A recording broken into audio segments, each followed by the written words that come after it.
Hey guys, welcome to another video. Today I'm going to show you what you can do if your PowerPoint hanging indent is not working. So let's begin.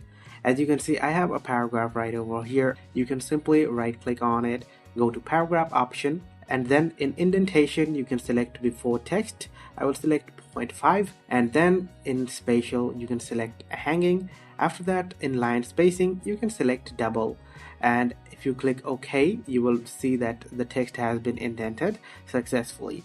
However, if it is not indented successfully, there can be various reasons.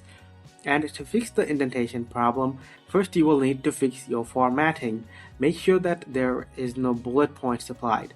However, as you can see, there are no bullet points applied in my text, so you have to check your bullet points first, and then make sure that your texts are in a single paragraph.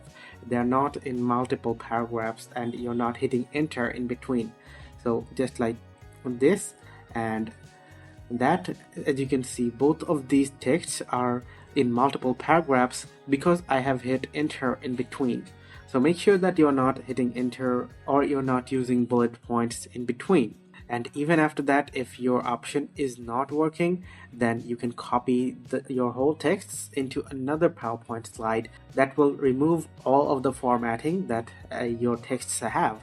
And you can also right click here and then bring the ruler, and then you can use the ruler to modify your indentation.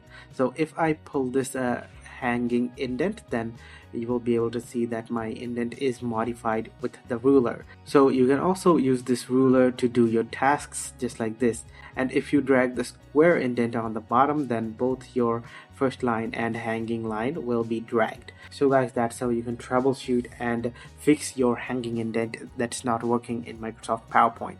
If you found this video helpful, please leave a thumbs up and subscribe to our channel for more helpful videos like these.